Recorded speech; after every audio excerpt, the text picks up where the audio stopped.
अस्सलाम वालेकुम दोस्तों, क्या हाल चाल है। मैं हूं हबीब रज़ा। आप देख रहे हैं यूट्यूब चैनल। दोस्तों, जैसा कि आपको पता है कि ये जो जंग है अमेरिका, ईरान और इसराइल की, ये तकरीबन 32वें रोज़ के अंदर दाखिल हो चुकी है। तो मेरे कुछ दोस्त हैं, उन्होंने मुझे कहा था कि आपने कहा था कि जंग ये 40 और 42 दिन तक रहेगी, तो ये आपने बात की है, तो क्या वाकई ऐसा होगा। तो मैंने कहा जी, अल्लाह की ज़ात बेहतर जानती है, लेकिन मेरा ये आइडिया था कि शायद ये जंग 40 और 42 दिन तक चलेगी। तो उसके बाद क्या होगा ये आप लोगों को पता चल ही जाएगा आने वाले दिनों में। बहरहाल, ये जो अब 1-2 दिन पहले आपने खबर सुनी थी कि ट्रंप ने जो मोहम्मद बिन सलमान के साथ जो रवैया रखा वो काबिल एतराज़ था, काबिल मज़म्मत था। उनका लहजा, उनकी बात, तो ये एक किस्म की हम यूँ समझ सकते हैं कि ये पूरी उम्मत मुसलमा के लिए कि इंसल्ट की गई है। तो ये जो अमेरिकन हैं, ये जो लोग हैं, इनकी जो कम्युनिटी है, इनके अगर हम 80 के दहाई में वापस चलें तो इन लोगों की मैं आपको एक सोच बताता हूँ, जिस सोच की वजह से मोहम्मद बिन सलमान के साथ ये रवैया रखा गया। तो इनके अंदर एक चीज़ पाई जाती है कि ये समझते हैं कि जो अमेरिकन लोग हैं वो दुनिया में सबसे टॉप लेवल पर है, ठीक है। तो उन्हें ये लगता है हमारे अलावा, अमेरिकन कम्युनिटी के अलावा, अमेरिकन लोगों के अलावा जो जितने दुनिया में जो लोग हैं ये सब ऐसे ही हैं, बस इनकी कोई ख़ास वैल्यू नहीं है, जैसे कीड़े मकोड़े, भेड़ बकरियां, जानवर, ठीक है। ये बस इन लोगों को ऐसे ही समझते हैं। ये इनके अंदर ये शुरू से ही आदत पाई जाती है, और इस एक वजह से ही इन्होंने अमेरिका को बेसिकली इतना मजबूत किया हुआ है कि वहाँ का जो हर इंसान है उसके अंदर ये माइंड है कि हम अमेरिकन सबसे ऊपर हैं। तो एक ये वजह है कि उन्होंने अपने अमेरिकन के साथ मजबूत होके खड़े हैं कि हम अमेरिकन टॉप लेवल के हैं, बाकी सबको छोड़ दें। और दूसरी इसमें से ही एक वजह ये निकल के आती है कि आप शायद ये नोट करें कि अगर दुनिया में कहीं पे भी मुसलमानों पे या अदर कोई भी छोटे मोटे जो कंट्रीज हैं, अगर उनके ऊपर कोई भी ऐसी,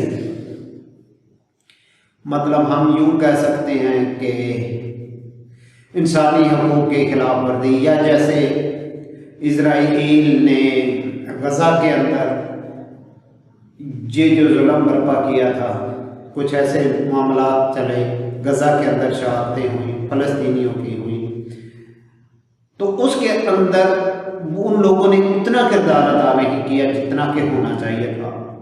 समझ आ गई। उसकी वजह यह है कि ये जो फिर बात वहीं पे आ जाती है कि ये जो अमेरिकन लोग हैं ये बाकी दुनिया को कुछ नहीं समझते। ये समझते हैं कि हम जो अमेरिकन हैं हम ही टॉप लेवल के लोग हैं, बाकी सबको आप छोड़ दें। तो इस वजह से इन्होंने कभी आज तक इस मामले में एहतजाज नहीं किया। इन्होंने जब भी कोई एहतजाज किया है ये अपने इंटरनल मसले की वजह से किया है। बाकी दुनिया के हकूक़ के लिए इन्होंने कभी भी अपने मुल्क में कोई एहतजाज नहीं किया। जब इनके अपने इंटरनल को मसले मसाइल होते हैं, अमेरिका के अंदर अगर कोई प्रॉब्लम हो जाती है, तब ये वहाँ पे एहतजाज और जुलूस वगैरह निकलते हैं।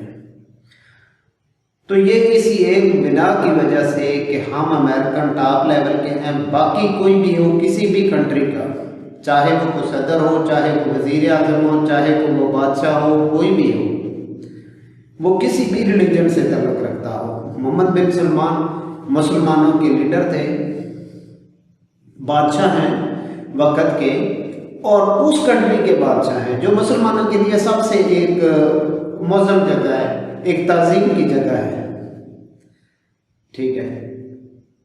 तो अब उन्होंने इनके साथ कोई सफारती एक अखलाकियात के दायरे से बाहर निकल के जो उन्होंने बात की है वो बात भी ऐसी है कि बंदा उसको रिपीट नहीं कर सकता। तो बहरहाल ये बहुत गलत बात है। तो मेरा ख्याल है कि अब जितना कुछ हो चुका है मुसलमानों के साथ, इससे आगे मुसलमानों को कम से कम अपनी साफबंदी अदा कर लेनी चाहिए, ठीक है। इन्हें अपने बारे में कुछ सोचना चाहिए। तो ये तकलीफ दे मरहला है कि अब जो हमने जो इस जंग के दौरान में ये जो पोजीशन हमें नज़र आई है, तो यकीन करें कि समझ से बाहर था कि मुसलमानों के जितने भी लीडर हैं वो सब कंप्रोमाइज थे अमेरिका के, ठीक है। 80% ये लोग कंप्रोमाइज निकले हैं।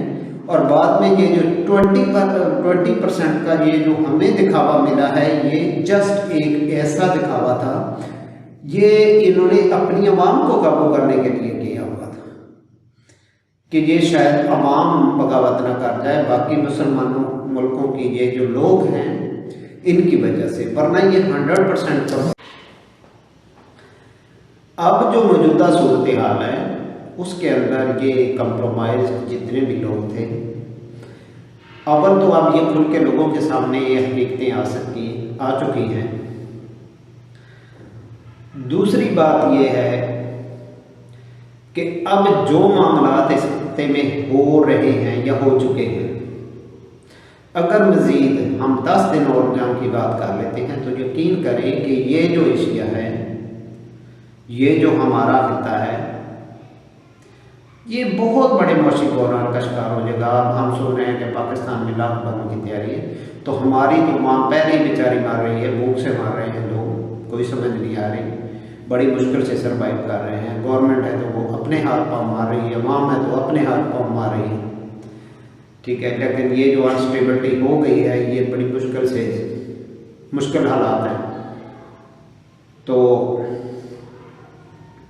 यहाँ पे तो लोगों का पहले ही जीना मुहाल है, तो अब ये 2 दिन का मज़ीद लॉकडाउन आ रहा है, तो ऐसे और भी कंट्रीज़ हैं जिन्हें ये मुश्किलात का सामना होगा। लेकिन इसके पीछे आपको मैं एक बात बताऊं, हमारे खित्ते में ये जो जंग का दौरानिया इतना तवील हुआ है, इसके पीछे एक और रीज़न भी है। अगर अमेरिका का सदर डोनाल्ड ट्रंप वेनेजुएला के ऊपर कब्जा ना करता तो हालात मुख्तलिफ थे। उसकी वजह यह है कि उसने उसके ऊपर कब्जा कर लिया है। अब जो वेनेजुएला का तेल है उसके ऊपर अमेरिका का कब्जा है, ठीक है। अब अमेरिका, एक और मज़े की बात यह है कि अमेरिका को किसी ने बताया कि वेनेजुएला का तेल जो है वो इस काबिल नहीं है कि हम उसको यूज़ कर सकें उस लेवल पे जितनी हमारी खपत है, या जितना हमें ज़रूरत है या जितनी हमारी रिक्वायरमेंट है, उस हिसाब से वेनेजुएला का तेल उस लेवल का नहीं है, मतलब क्लीन नहीं है, उनके काम में नहीं आता, ठीक है, वो खाम तेल है। तो अगर उसको मज़ीद उसकी प्रोडक्शन को बेहतर बनाने के लिए, उसको काबिल इस्तेमाल बनाने के लिए अगर वो अमेरिका खुद अपना पैसा लगाता था तो ये रिकवरी उसकी पूरे होने में उसको काफ़ी टाइम लगना था, क्योंकि उसके ऊपर अखराजात ज़्यादा थे, तो उसकी रिकवरी कुछ सालों में होनी थी। लेकिन अगर यहाँ पे जंग का माहौल बन जाता है तो यहाँ पे अगर प्रॉब्लम्स हो जाती है, अगर तेल की प्रोडक्शन यहाँ पे रुक जाती है, तो मेरा ख्याल है कि वेनेजुएला में जहाँ पे वो रिकवरी अमेरिका की वो सालों में होनी थी वो कुछ माह में हो जाएगी, ठीक है। तो ये भी एक बहुत बड़ा फैक्टर है, इस जंग को शायद तूल दिया गया है।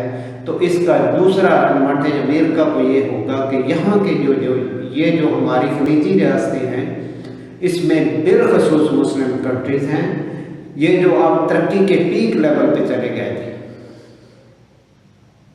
तो इनको कंट्रोल करना बहुत ज़रूरी था, ठीक है।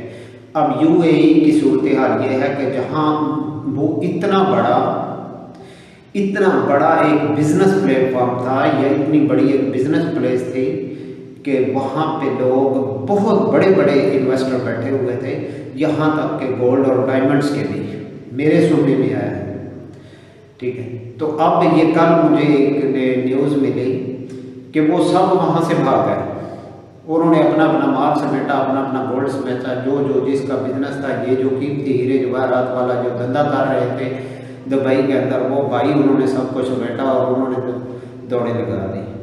ठीक है, उन्हें कुछ शायद आइडिया हो गया था अगर मज़ीद 1-2 दिन की बात और रही तो शायद हमारे हालात यहाँ पे ये हो जाए कि यहाँ पे जो हालात हैं भगदड़ मची हुई है, हो सकता है सारा कुछ लूट पोट का शिकार हो जाए। ठीक है, तो ऐसी सूरत हाल बन गई है। तो आप कम से कम ये इससे ऐसे हालात के अंदर सबसे बेहतर ये है कि मुसलमानों को अपनी साफबंदी अलग करनी चाहिए, इनको यूनाइट होना चाहिए, आपस में इत्तेहाद कायम करना चाहिए। ठीक है, और मुसलमान कंट्रीज़ के अंदर जो भी इनके आपस के जो भी मामलात हैं उनको ये बात करके सुलझा सकते हैं।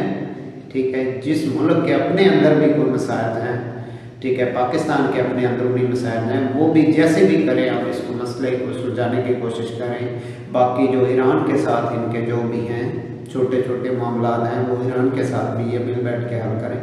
कम से कम आप मुसलमानों को एक जान होना चाहिए। तो ये जो अब इंसल्ट का मामला चल पड़ा है, तो ये तो पूरी उम्मत के लिए उन्होंने एक किस्म की, हमें तो वो अब क्या कहूँ मैं, ठीक है, ये मोहम्मद बिन सलमान की इंसल्ट नहीं हुई, ये पूरी उम्मत मुसलमान की, ठीक है, हमारे समय सबके बराबर इंसल्ट है। ठीक है, क्योंकि उसको पता था कि ये कौन है, इसकी क्या वैल्यू है। ठीक है, तो तभी उसने ये किया है। कभी वो जापान के अपने क्या कहते हैं वज़ीर ख़ारजा के सामने बिठा के इंसल्ट कर देता है। तो अब तो हद हो गई कि ये जो हमारे मुस्लिम कंट्रीज है, तो आपने सुना होगा कि ट्रंप ने एक दफ़ा विज़िट किया था, तो जनाब इन्होंने वो प्रोटोकॉल दिया था कि जिसकी इंतहा नहीं थी। तो अब ये हाल है कि ये गालियाँ खाते फिर, तो ये बात समझ से बाहर है। तो कम से कम मुसलमान लीडरों को अपनी इतनी इंसल्ट नहीं करवानी चाहिए कि ये पूरी कौम एक दफ़ा गर्क होने को हो जाए कि यार अब हम कहाँ जाएंगे, क्या हो रहा है हमारे साथ। ठीक है, तो इससे पहले कि ये हालात ऐसे हो जाएं, इनको कम से कम आप जो है ना वो अपने पाँव पे खड़ा होने की ज़रूरत है। पाँव पे खड़ा होने का मतलब मुआशी तौर पे नहीं, कम से कम अपनी ताकत के ज़ोर पे इन्हें खड़ा होना चाहिए और अपने इत्तेहाद के ज़ोर पे इन्हें खड़ा होना चाहिए। ठीक है, तो जो लोग तरक्की करते हैं, अब हम चाइना की एक मिसाल लेते हैं, तो चाइना अपने काम में मगन रहता है। ठीक है, तो ठीक है, उसके मफादात जिन मुल्कों के साथ हैं वो उनके साथ अटैच है, लेकिन ये है कि वो देखें आप कहाँ से कहाँ पहुँच गए। ठीक है, तो कभी उसने ये ऐलान नहीं किया कि मैं फ़लाँ मुल्क पे कब्ज़ा करूँगा, मैं फ़लाँ मुल्क के तेल पे कब्ज़ा करूँगा, मैं फ़लाँ रास्तों को बंद करूँगा, या मैं फ़लाँ मुल्क के ऊपर अपनी फ़ौज उतारूँगा। ठीक है, वो अपने काम में काम रखते हैं। ठीक है, और वो उन्होंने देखो जनाब क्या कर दिया है। तो ये वो बात आ गई है कि फिर अमेरिका लोग खुद को अपने मतलब वैल्यू में सबसे ऊंचा समझते हैं। वो समझते हैं कि बाकी दुनिया को छोड़ो, ये तो सब बकवास है। ठीक है, इनकी क्या वैल्यू है, अगर कोई वैल्यूएबल कौम है तो वो सिर्फ अमेरिका के लोग हैं। ठीक है, तो इसके बरक्स अगर हम इसके अलावा अगर हम बात करें तो इसराइल में लोगों को जस्ट इन्होंने ये कहा हुआ है, तो ये उनका एक माइंड बनाया हुआ है कि हम जितनी प्रोटेक्शन आपको हम दे सकते हैं ये आपको कहीं नहीं मिलेगी। ठीक है, आप जो मर्जी करें, जैसा चाहे करें। ठीक है, हम आपके सिक्योरिटी गार्ड हैं, हम आपको सिक्योरिटी प्रोवाइड करेंगे। ठीक है, आप यहाँ पे सेफ हैं, जो मर्जी करें, जैसा मर्जी करें, जैसी मर्जी आप लाइफ गुजारें, जैसी लग्जरी लाइफ आप गुजारना चाहते हैं। तो बदले में अगर वो कमज़ोर भी होता है तो वो उन लोगों को मतलब ये है कि माली तौर पे भी उनको तहफ़्फ़ुज़ देते हैं। तो ये इनका ख्याल होता था। तो इस वजह से इन्होंने भी अपनी लोगों को काफ़ी एक मजबूत करके कायम रखा हुआ था। तो अब ये इनका भरम टूट गया है खासकर। ठीक है, कि यहाँ पे हम महफूज हैं। ठीक है, तो उन्होंने कहा था जी हमने वो आयरन डोम लगाया हुआ है, आप तक कोई गोली नहीं आ सकती। गोला तो बड़ी दूर की बात है। ठीक है, अगर कभी कोई आसमानी आफत भी आती है तो आप लोगों के लिए हमने ज़मीन के अंदर अंडरग्राउंड शेल्टर बनाए हुए हैं, हमने ये किया हुआ है, हमने वो किया हुआ है। तो मतलब ये है कि जैसे आप पता नहीं कौन सी दुनिया में आ गए हैं, ठीक है, आपको कभी कोई चीज़ छू भी नहीं सकती। तो ये इन लोगों ने ऐसी कहानियाँ दे दे के इनको अपने अंदर कब्जे में किया हुआ था, अपने हिसार के अंदर रखा हुआ था, ठीक है। तो दूसरी तरफ अमेरिका ने ये कह के अपने हिसार के अंदर सबको रखा हुआ है कि अमेरिकन जो लोग हैं वो ही टॉप के लोग हैं, बाकी सब ऐसे ही हैं, बस दुनिया के ऊपर बस एक आबादी का बोझ है। तो ये इन लोगों की सोच है। अगर आप इस सोच से इत्तेफाक ना करें तो यकीन करें आप कभी इनमें से किसी के साथ अगर आपका कोई ऐसा रब्ता हो सकता है, सोशल मीडिया का दौर है, ठीक है, तो आप ज़रा डीपली इनसे बात करके देखें, आपको इनके व्यूज़ मिलेंगे, थोड़ा थोड़ा आप इनका जहन खंगालेंगे तो आपको ये चीज़ मिलेगी, ठीक है। तो ये अगर आप कोशिश करेंगे तो ये बात आपको 100% मिलेगी, ये जो बात मैं कर रहा हूँ, ठीक है, कि अमेरिकन अपने आप को टॉप लेवल के लोग समझते हैं। तो बाकी मुसलमानों की जो कमज़ोरियाँ थी, हम ये आज ये बातें करनी नहीं चाहिए, लेकिन जो हकीकतें होती हैं वो हकीकत ही रहती है, ठीक है, वो बदलती नहीं है, ठीक है। तो मुसलमानों की काफ़ी कमज़ोरियाँ हैं जिनसे ये लोग फ़ायदा उठाते हैं, ठीक है। तो ये कौन कौन सी कमज़ोरियाँ हैं, मैंने आगे भी एक दफ़ा बात की थी कि ये जो क्या कहते हैं सल्तनत उस्मानिया जिस टूटी, वो कोई इतनी बड़ी प्लानिंग नहीं थी जिसकी वजह से वो टूट गई, ठीक है। मुसलमानों से गलतियां खुद ही हुई और छोटी छोटी सी हुई, ठीक है, वो कोई इतनी बड़ी गलतियां नहीं थी कि हम ये कहते हैं कि अगर हम सल्तनत उस्मानिया की बात करें तो जितनी बड़ी वो सल्तनत थी वो एक छोटे से कंकर, एक दो कंकरों से टूट गई, ठीक है। तो ये गलतियां किनसे हुई थी? गलतियां मुसलमानों से हुई थी। तो अब बिल्कुल सेम वही कहानी दोहरा के हमने यहाँ पे ला खड़ा किया है मुस्लिम कंट्रीज को।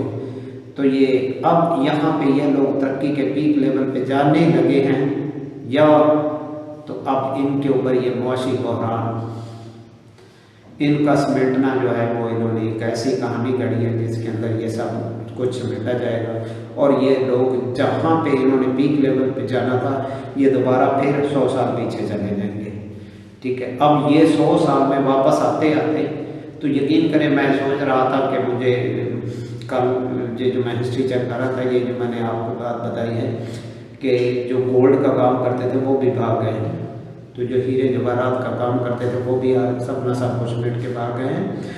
तो ये पहले लोगों का एक ट्रस्ट था, ठीक है, पहले लोगों का एक ट्रस्ट था, तभी उन लोगों ने इतनी बड़ी इन्वेस्ट की थी, इतना बड़ा कारोबार शुरू किया था।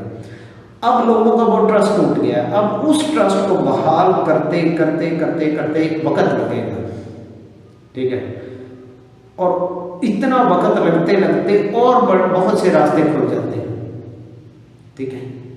तो बिल्कुल मैं आपको एक छोटी सी मिसाल देता हूँ। फॉर एग्जाम्पल हम लाहौर की ले लें, हम कहीं पे भी ले लें, किसी भी जगह की मिसाल है, अगर उसके अंदर कोई एक ऐसी मार्केट है जो बहुत पॉपुलर मार्केट है और जिसमें बहुत ज़्यादा ख़रीदारी होती है, तो खुदा ना खास्ता अल्लाह ना करे उसके अंदर कोई इंसिडेंट हो जाता है, कोई मसला मसाइल हो जाता है, तो वो मार्केट अगर एक दफ़ा डिस्ट्रॉय हो जाती है किसी भी रीज़न से, ठीक है, तो उसको दोबारा उस लेवल पे आने के लिए बहुत सा वक्त दरकार होगा। उसकी वजह क्या होगी? उसकी वजह ये होती है, एक तो मेन वजह को उसको रीबिल्ड करने में टाइम लगता है, दूसरी वजह ये होती है कि उसका एक मुतबादिल लोगों को मिल चुका होता है।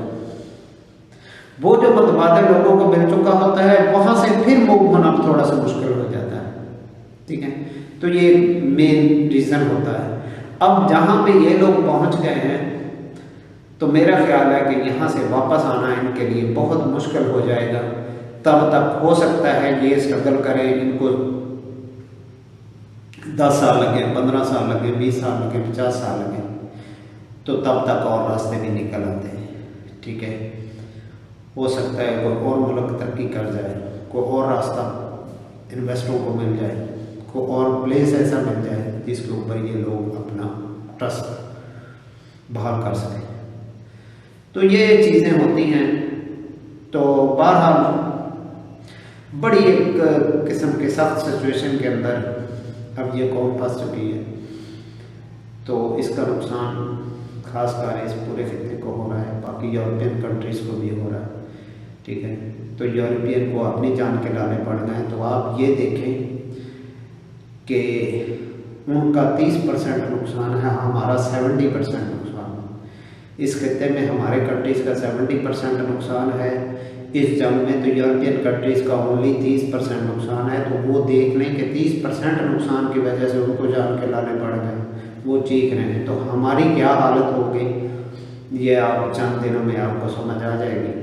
बहरहाल फिर भी मैं आप लोगों से ये रिक्वेस्ट करूँगा कि आप लोग दुआ करें कि अल्लाह पाक इस खित्ते के ऊपर अपना फजल फरमाए, करम फरमाए, ठीक है।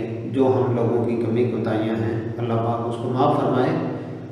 तो इसका सिर्फ अब जाते हुए में मुझे एक बात याद आ गई है कि मैंने कभी उस घर को हरा होते नहीं देखा, उस घर में कभी मैंने रिज़्क़ की कुशादगी नहीं देखी। जिस घर के अंदर जितने भी लोग रहते हों एक चार दीवारी के अंदर, अगर उनका आपस में इत्तेफाक नहीं है तो मेरा ख्याल है, मुझे नहीं कोई ऐसा घर नज़र आया अपनी इतनी एज में कि वो तरक्की कर गया हो या उनके ऊपर रिज़्क़ की आसानी हो, कुशादगी हो, ठीक है। उनके ऊपर हमेशा तंगी रही है, मसाइल रहे हैं, क्योंकि ये बरकत इत्तेफाक में होती है, ठीक है। एक दूसरे की कदर करने से होती है, एक दूसरे को इज़्ज़त देने से होती है। अगर ऐसा कुछ नहीं होता तो मैंने नहीं देखा अपनी लाइफ में कि एक घर के अंदर अगर 4 भाई रहते हैं, 5 भाई रहते हैं, 6 भाई रहते हैं, अगर सब के अंदर इत्तेफाक नहीं है, अपने अजीज़ रहते हैं, तो अगर उनके अंदर इत्तेफाक नहीं है तो आपने देखा होगा कि उनकी लाइफ ऐसे ही गुजर जाती है, वो मामलात में गिरे रहते हैं। जबकि ऐसे घर जिनके अंदर सब के अंदर इत्तेफाक होता है, बाहमी इत्तेफाक होता है, सब एक दूसरे की रिस्पेक्ट करते हैं। कोई बाहर जाके ये नहीं कहता कि मेरे फलां दो कज़न ने मेरे साथ ये किया, मेरे फलां भाई ने मेरे साथ ऐसा किया, वो सब एक दूसरे की जब इज़्ज़त करते हैं तो आप देखेंगे कि वो उनका एक मकाम भी मुआशरे में अलग होता है। तो ये चीज़ें होती हैं। बहरहाल नेक्स्ट वीडियो में ज़रूर मुलाकात होगी, तो हम ये भी डिस्कस ज़रूर करेंगे कि कौन कौन सी ऐसी खामियां हैं जिनकी वजह से ये उम्मत मुसलमान कट जाती है, इनका नुकसान हो जाता है और नुकसान से नुकसान तर होता है अभी तक। तो ये हम इंशाल्लाह नेक्स्ट वीडियो में बात करेंगे। ओके, अल्लाह अपनी दुआ में ये ज़रूर याद रखेगा। और दूसरी मेरी एक और रिक्वेस्ट है कि आप प्लीज़ काइंडली इस चैनल को ज़रूर सब्सक्राइब कीजिएगा। तो आप मज़ा आता है लोगों से आपसे बातें करके। तो शायद कुछ चीज़ें जो हम नोट करते हैं या हम महसूस करते हैं, ठीक है, वो आप तो दोस्तों से बांट लेते हैं। हो सकता है आप हमारी राय से इत्तेफाक ना करें, तो ये ज़रूरी नहीं, या ये ज़रूरी नहीं कि जो बात हमने की है वही हरफ़े आकर है, ठीक है। ये एक इंसान का एनालिसिस होता है, एक इंसान का ओपिनियन होता है, एक इंसान की ज़ाती राय होती है। तो इसके अंदर कुछ मामला हो भी जाते हैं, मतलब ये ज़रूरी नहीं कि वो 100% ठीक हो। तो आप लोगों से बातचीत होती रहेगी। बाकी आप अपनी राय कमेंट में ज़रूर रखिएगा। ओके, अल्लाह हाफ़िज़। नेक्स्ट वीडियो में ज़रूर मुलाकात होगी इंशाल्लाह। अल्लाह हाफ़िज़।